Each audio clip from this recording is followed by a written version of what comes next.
Our world is full of opposites. You've got these huge buildings that touch the sky, standing tall and proud.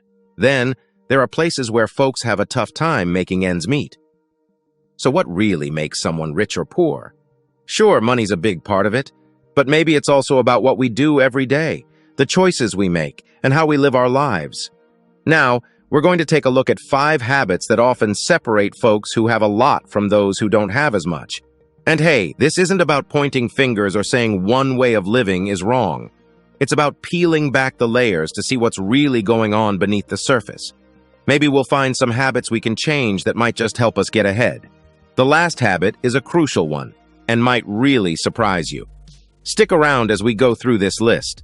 Think of it like a mirror. Sometimes seeing what we're doing can help us figure out where we want to be. And who knows, a few small tweaks in our daily routine might just be the key to a brighter future. 1.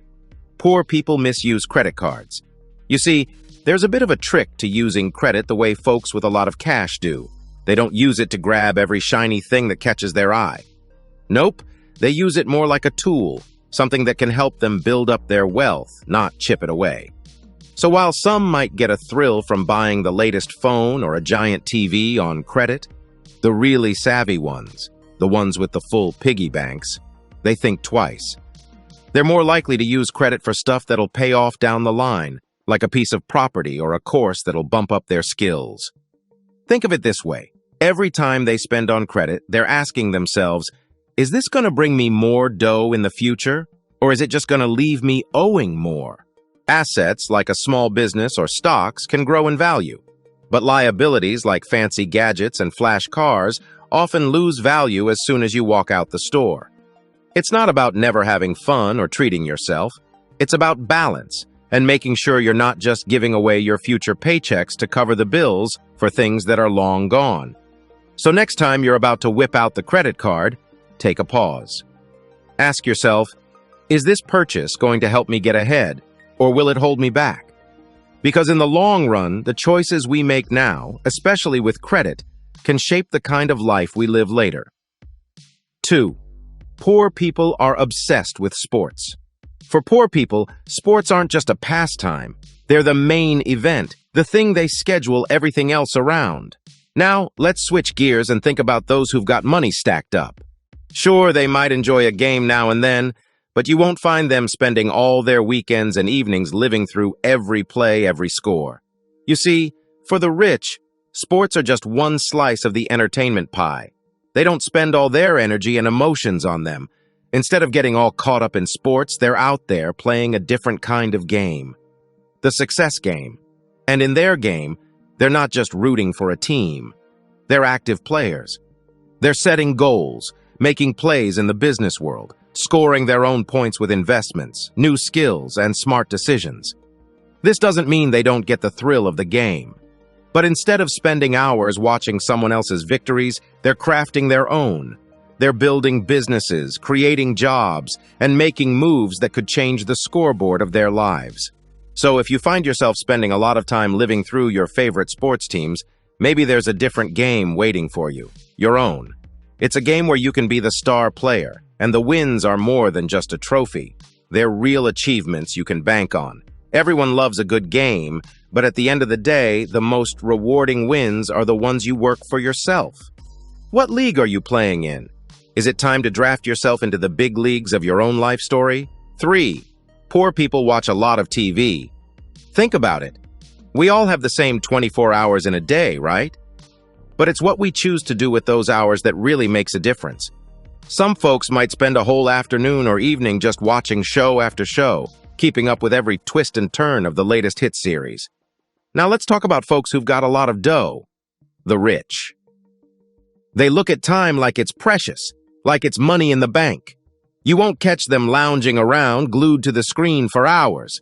Nope, they're more likely to be soaking up new stuff, reading, figuring out new business ideas, or even taking a class to learn something new. For the wealthy, time's not just something to kill, it's a golden ticket to getting ahead. While one person's getting to the end of a season, another's may be finishing up a course that could lead to a big promotion or starting a side hustle that could turn into their main gig. It's all about investing those hours, not just spending them. So, if you're looking to make a change, think about how you're using your time. Are you spending it on things that'll matter tomorrow, next week, or next year? Or is it just vanishing into thin air, one episode at a time? The choice is yours, and it could change everything. 4. Poor people blame others. Have you ever played a game where, when someone starts losing, they blame everything but themselves? Maybe they say the dice are rigged, or the rules aren't fair. This is what we call playing the blame game. But let's shift scenes. Imagine now a person who, when things don't go their way, instead of getting mad or blaming others, they pause and think, what could I have done better? This is what many wealthy folks tend to do. They don't waste time pointing fingers when they face a setback. Nope. They take a good look in the mirror and ask themselves how they contributed to the situation. Instead of getting stuck in the blame game, they get moving. They understand that every mistake is like a little teacher, handing out lessons they can use to improve. They take charge of their actions and think of ways to turn a stumble into a step forward. So next time you're ready to blame your tools, the time, or the team, maybe take a second. Think about what's in your control. How can you make a change? That's what the rich do. And who says you can't do the same? 5. Poor people tend to wake up late. Morning time. It comes with a choice.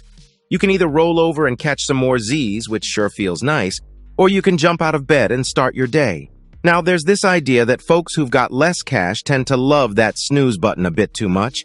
But then there are those who wake up with the first light of dawn. You know, the kind of people who seem to have it all together, with money in the bank and plans that keep rolling out smoothly. Those folks see the early morning like a secret weapon.